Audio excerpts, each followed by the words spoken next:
Buenos días, seguimos con nuestras sesiones de confinamiento y vamos a entrar un poquito más al detalle de cómo se estructura, cómo se realiza ese balance de situación que ayer explicábamos qué significaba. Antes de seguir, antes de explicar todo lo que tengo aquí apuntado, antes de recordar la estructura del balance de situación, simplemente quiero recordaros que la estructura del balance la tenéis colgada en la página web de la selectividad, os la colgaré aquí debajo del vídeo y hay que estudiarla muy bien de cara al examen de selectividad. Yo ahora explicaré cómo se estructura, pero vosotros tenéis que hacer el esfuerzo de estudiar muy bien esa estructura del balance de situación que tiene unos nombres técnicos muy concretos, no los veremos todos aquí, pero que tenéis colgada en la página web de la selectividad, que os pondré debajo de este vídeo en un enlace. Os recuerdo que aquí tenemos el balance de situación. El balance de situación os recuerdo que es una foto de la empresa en un momento determinado, en un momento fijo, y este balance de situación tiene dos partes. La parte izquierda, el activo, y la parte derecha, el pasivo, que siempre han de coincidir. Siempre activo ha de ser igual a pasivo. Os recuerdo que el activo es todo lo que tengo en la empresa, son mis bienes y mis derechos, es lo que decía el otro día, el local que tengo en la empresa, la maquinaria que tengo en la empresa, las existencias, todo lo que tengo. Los bienes y derechos. Y el pasivo son las obligaciones que tengo, las deudas que tengo, el dinero que el banco me ha dejado y que tengo que devolverle en 6 meses, el dinero que le debo a mi proveedor porque me ha vendido mis sudaderas que todavía no le he pagado, etcétera, etcétera, etcétera. Activo y el pasivo. Ahora veremos cómo se estructuran este activo y este pasivo en un balance de situación de cara a la selectividad. Si ponemos la lupa en el activo de la empresa, podemos encontrar que el activo se divide en dos grandes grupos. Los vamos a llamar masas patrimoniales. Las masas patrimoniales no es nada más y nada menos que dos grandes grupos en los que divido mi activo de la empresa, mis inversiones. La primera gran masa patrimonial se llama el activo no corriente. Y el activo no corriente son las inversiones que en principio, si no ocurre nada raro, van a estar en mi empresa durante más de un año. Cuando hablamos de más de un año, lo que estamos diciendo es que si no ocurre nada raro, van a permanecer un tiempo largo en mi empresa. Por eso se le llama las inversiones a largo plazo. De hecho, el antiguo Plan General Contable los llamaba el activo fijo, porque era el activo fijo, que no se movía, que iba a mantenerse durante más de un año en mi empresa. Sin embargo, la otra gran masa patrimonial que tengo, que es el activo corriente, es el activo, las inversiones que en principio, si todo va bien, si la empresa funciona correctamente, van a ir moviéndose, no van a permanecer quietas en mi empresa durante más de un año. Por eso el antiguo Plan General Contable lo llamaba el activo circulante, porque iba circulando, iba moviéndose y no permanecía en mi empresa.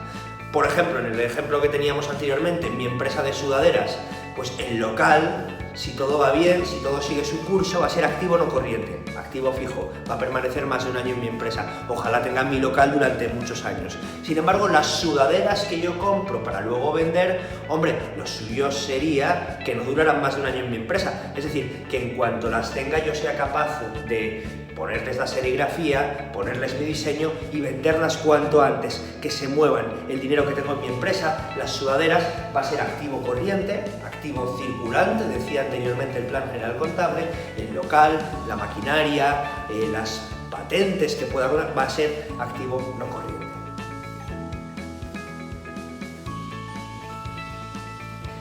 Este activo no corriente, este activo que va a permanecer en mi empresa durante más de un año, se divide a su vez en 4 partes diferentes, que son las que tenéis aquí escritas. El inmovilizado intangible, el inmovilizado material, las inversiones inmobiliarias y las inversiones financieras a largo plazo. Cuando yo tengo algo en mi empresa, cuando yo he hecho una inversión que estimo que va a durar más de un año, que va a permanecer fija en mi empresa, yo tengo que saber dónde colocarla en mi balance de situación. Y dentro del activo no corriente, tengo que saber clasificarla en uno de estos 4 elementos, en una de estas 4 partes. Vamos a empezar por el inmovilizado intangible. El inmovilizado intangible son aquellas inversiones que no tienen una naturaleza física, que no son materiales, que no las puedo tocar, que no las puedo coger, que no las puedo cambiar de sitio. Por ejemplo, una silla que yo tenga en mi empresa es algo que es físico, que es material, que yo lo puedo coger, que yo lo puedo cambiar de sitio. Por eso no es un inmovilizado intangible, lo llamaremos inmovilizado material, luego lo explicaremos. Sin embargo, por ejemplo, la licencia que yo tengo para utilizar el Photoshop y diseñar mis sudaderas, ¿verdad que no es algo de naturaleza física? ¿Verdad que es un contrato que me da derecho a utilizar según qué aplicación o según qué programa informático y por tanto entrará dentro de este inmovilizado intangible? Por ejemplo, las patentes que yo pueda invertir en las patentes que yo pueda contratar, las patentes que yo pueda tener, tampoco es algo de naturaleza física y por tanto entrará dentro del inmovilizado intangible. En cualquier caso, no os preocupéis porque en el link que os he puesto aquí debajo podréis ver cuáles son aquellos inmovilizados intangibles que de cara a la selectividad tenéis que conocer. Después pasamos al inmovilizado material. El inmovilizado material es prácticamente todo el activo no corriente que tengo. Es decir, el mobiliario que tengo en mi empresa es inmovilizado material, la maquinaria que tengo en mi empresa es inmovilizado material, el edificio de la empresa, el local es inmovilizado material, el terreno en donde está el edificio es inmovilizado material. Es decir, prácticamente todo el activo no corriente será inmovilizado material. ¿Qué parte de mi activo no corriente no es inmovilizado material? Pues lo que llamaremos inversiones inmobiliarias e inversiones financieras a largo plazo. Las inversiones inmobiliarias, pues las inversiones inmobiliarias son los inmuebles que tiene la empresa, pero que no están destinados a la actividad productiva. Me explico. Si yo en la empresa tengo un edificio en donde llevo a cabo, por ejemplo, la estampación de mis sudaderas y en donde llevo a cabo, por ejemplo, todas las reuniones que pueda tener con la dirección de mi empresa, etcétera, etcétera, ese edificio, esa construcción, ese local es inmovilizado material. Pero ¿verdad que yo puedo tener en propiedad un local, un edificio que no utilice para mi actividad productiva? Por ejemplo, tengo un inmueble que está en propiedad de mi empresa y que lo utilizo para obtener unas rentas, para alquilarlo a otra empresa o a un tercero y que esa empresa y ese tercero me pueda dar a mí unas rentas de las que yo pueda ganar dinero. Es un edificio que yo tengo, es un inmueble que yo tengo que va a durar más de un año de mi empresa, por tanto, activo y activo no corriente, pero como no está destinado a la actividad productiva de la empresa, lo llamo inversión inmobiliaria y lo meto aquí. Por tanto, todos los inmuebles que tenga, que no estén destinados a la actividad productiva de la empresa, pero que me sirvan para obtener una serie de rentas, son inversiones inmobiliarias y no son inmovilizado material. Por último, yo como empresa puedo tener, además de una patente, además de una maquinaria, además de un edificio que utilice para ganar rentas, puedo tener inversiones en bolsa, inversiones en acciones de otras empresas que las tengo para obtener cierta rentabilidad. Y eso son cosas que yo tengo en la empresa, son bienes que yo tengo en la empresa. Por tanto, esas inversiones en bolsa en otras empresas que yo tengo son lo que conocemos como inversiones financieras a largo plazo y se ponen aquí abajo de mi activo no corriente.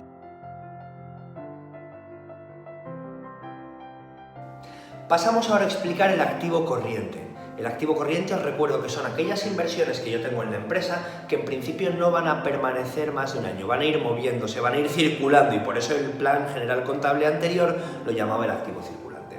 Y tenemos tres activos corrientes, las existencias, el realizable y el disponible. Las existencias son los elementos que yo en mi empresa voy a vender, en mi caso las sudaderas.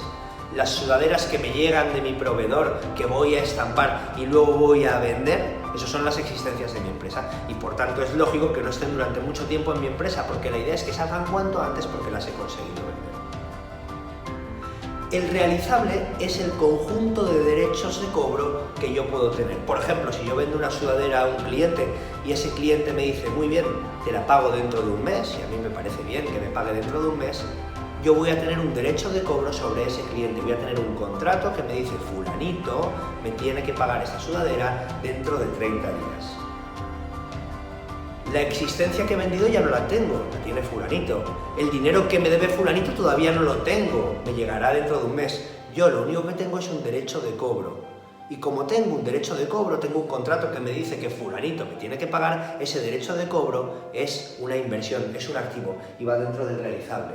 El dinero que me pueda deber, por ejemplo, la hacienda pública por algún impuesto que he pagado y que luego me tenga derecho a deducirme algo y me lo tenga que devolver, entrará dentro del realizable también. Y por último pasamos al disponible. El disponible es muy sencillo. El disponible es el dinero que tengo en cash dentro de la propia empresa, la caja, y el dinero que tengo en mi cuenta corriente bancaria, el banco. Por tanto, al final, si sumamos todas las existencias, el valor de mis existencias, el realizable y el disponible, tenemos el valor de todo el activo corriente.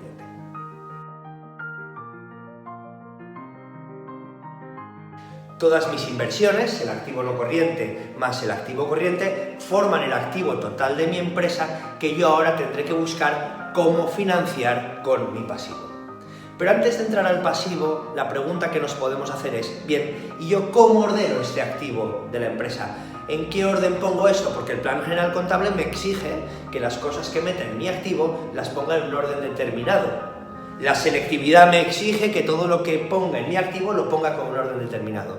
Pues el orden es muy sencillo, el orden es el que tenéis aquí en la pizarra, el orden es el que hemos explicado ahora. Y la siguiente pregunta sería, ya, ¿pero en qué se basa ese orden? Pues ese orden se basa en un criterio que se llama el criterio de liquidez. De tal forma que el plan general contable se inspira en el criterio de liquidez para establecer este orden. ¿Qué significa el criterio de liquidez? Que intentaré poner lo menos líquido arriba y lo más líquido abajo. La liquidez es la capacidad que yo tengo en convertir algo en dinero. ¿De dónde voy a sacar el dinero para financiar todo este activo que necesito para mi empresa? Pues ahora es cuando tenemos que acudir al pasivo de mi empresa. Y dijimos, el dinero lo puedo sacar básicamente de dos sitios. De mi bolsillo y del bolsillo del resto de socios y de terceros que me puedan dejar el dinero para que yo luego se lo devuelva. Y dijimos que el pasivo se dividía en los recursos propios, en el patrimonio neto, en los fondos propios, que es el dinero que sale de mi bolsillo y el que genera la propia empresa, y los recursos ajenos, el pasivo exigible, que es el dinero que me dejan terceros y que luego tendré que devolver. Vamos a empezar por el pasivo exigible, que es bastante más fácil de explicar. El pasivo exigible hemos dicho que es el dinero que me dejan unos terceros y que luego he de devolverles. Ese dinero que me dejan esos terceros, por ejemplo un banco que me deja dinero a cambio de un tipo de interés, la pregunta que tengo que hacerme es ¿en cuánto tiempo tendré que devolverles ese dinero? Si el plazo de devolución es de más de un año, esa deuda será un pasivo no corriente y por eso se llama exigible a largo plazo, porque me lo van a exigir a más de un año en el largo plazo. Si esa deuda que tengo es a menos de un año, se le llama el pasivo corriente o el exigible a corto plazo, porque me lo van a exigir en menos de un año. Si yo pido un préstamo al banco que tengo que devolver en 3 años, sería deuda con entidades financieras y lo metería en el pasivo no corriente. Si yo, por ejemplo, compro las sudaderas a mi proveedor y me dice tienes que pagármelas a 90 días dentro de 3 meses, es una deuda que yo tengo con mi proveedor a menos de un año y por tanto lo metería dentro del pasivo corriente.